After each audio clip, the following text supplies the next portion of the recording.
In 1980, 1 year of college cost 306 hours of minimum wage work. In 2025, that same year of college costs 4,459 hours of work. The degree did not get 14 times better. The classrooms are not 14 times smarter. The professors are not 14 times wiser. The machine behind the degree got 14 times bigger. And almost nobody who signs for it understands what they are actually buying. Hold on. Before we go any further, throw out the sentence you have heard your whole life. A student loan is not an investment in you.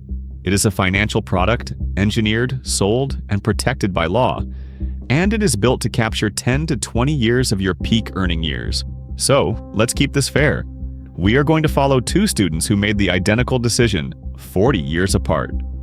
One signs in 1985, one signs in 2025. Same dream, same school, same signature. Watch what changed underneath the pen. By the end of this video, you will know exactly what $140,000 of debt really costs over a lifetime, why income-based repayment can quietly make it worse, and the one calculation to run before you ever sign your name. On this channel, we run the numbers, so let's run them. Here's the story everyone agrees on, and on the surface it sounds airtight. A loan feels like an investment in yourself, and investing in yourself is supposed to be the smartest thing you can do. Education debt is good debt. You have heard that 1,000 times, and it has a certain logic to it. A house is good debt. A business is good debt. Why not a degree? The monthly payment feels manageable once the salary starts coming in. A few $100s a month against a whole career? That sounds like a rounding error. And the degree itself feels like a guaranteed return. More school, more money, clean, simple, done. Every one of those four beliefs is doing the job. The problem is the job they are doing is not for you. Let's flip each one over and read what is printed on the back. A student loan is a financial product designed to capture your peak wealth building years, the decade when a dollar invested has the most time to grow.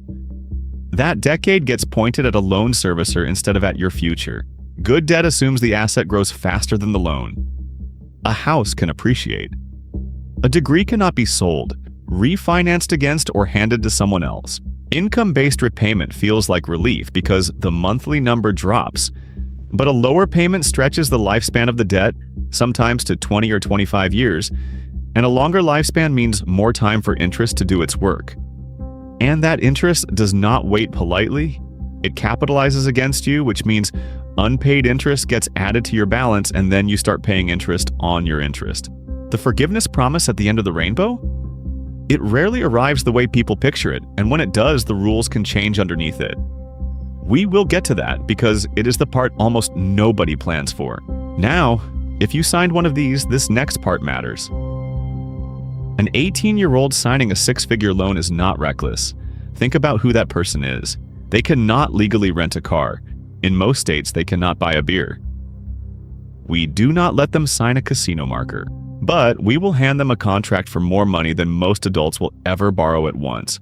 Strip it of every consumer protection that exists in every other kind of lending, and tell them this is the responsible choice. You were not handed a fair deal that you fumbled. You were handed a product that was already rigged before you ever read it.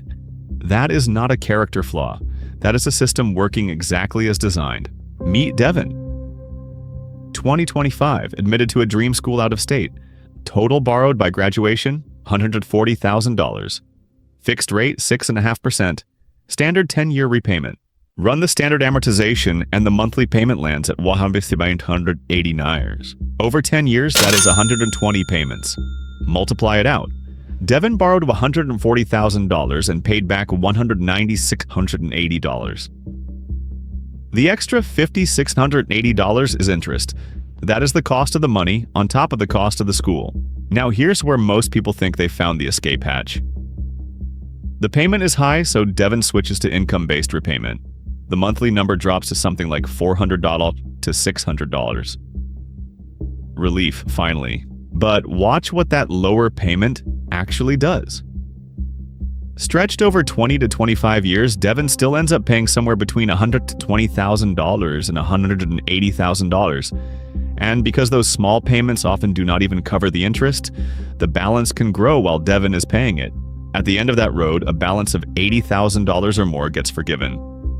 Sounds like the happy ending. But under current law, forgiven debt can be treated as taxable income in the year it is wiped out. So in 1 year, decades in, Devin could owe income tax on $80,000 of forgiveness.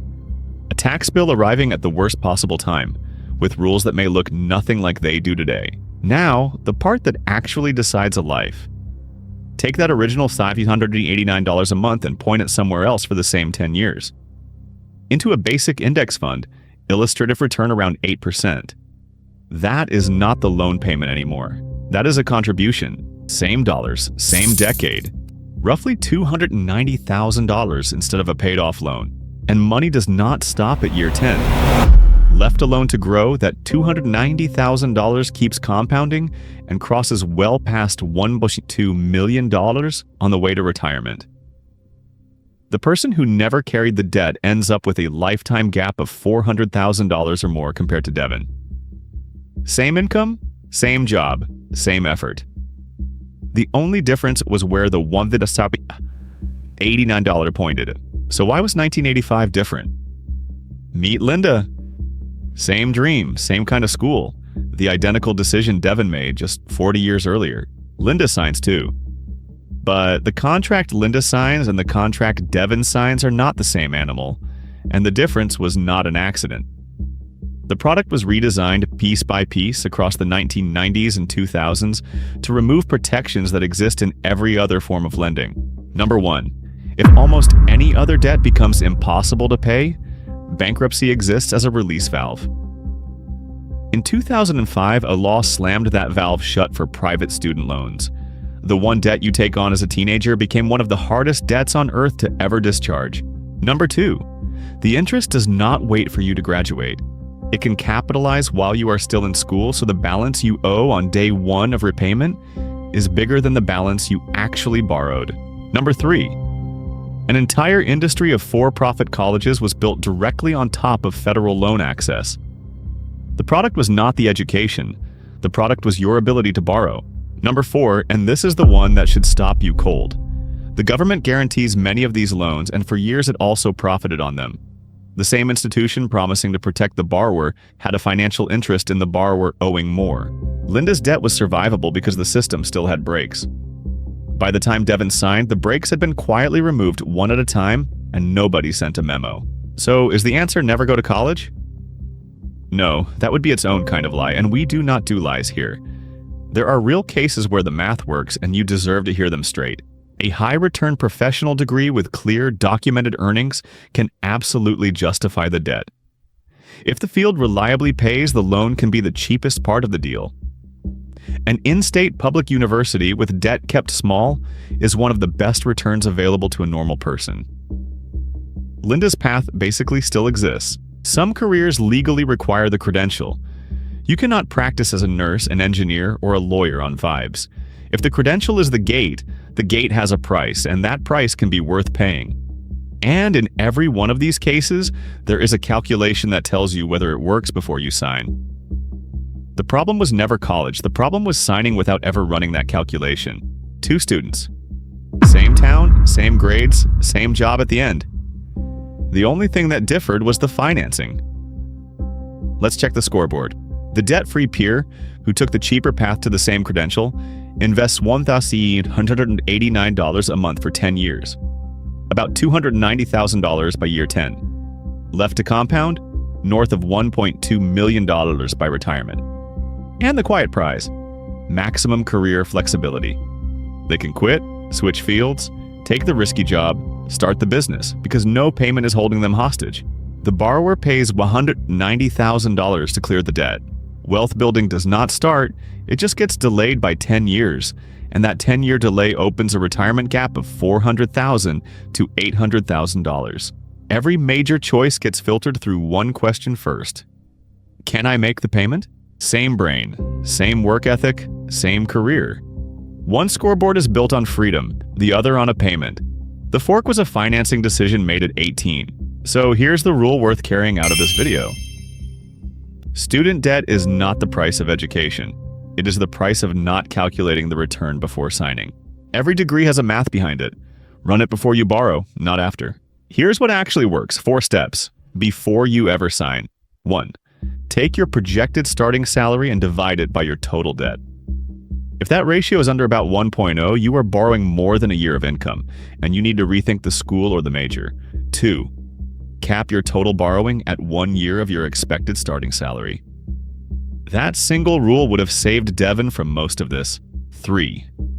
If you can pay even a little interest while you are still in school, do it.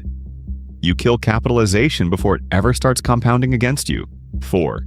Choose the cheapest path to the exact same credential. Prestige feels like it pays a premium. The math rarely agrees. You just watch two identical people end up $400,000 apart because of one decision, and the math hidden underneath it. But here's the strange part. Even people who know all of this still make terrible money decisions. Smart people. Disciplined people. And it has nothing to do with intelligence or willpower. That is next week. The math behind why your own brain works against you. If you want to see it before everyone else does, the subscribe button is right there.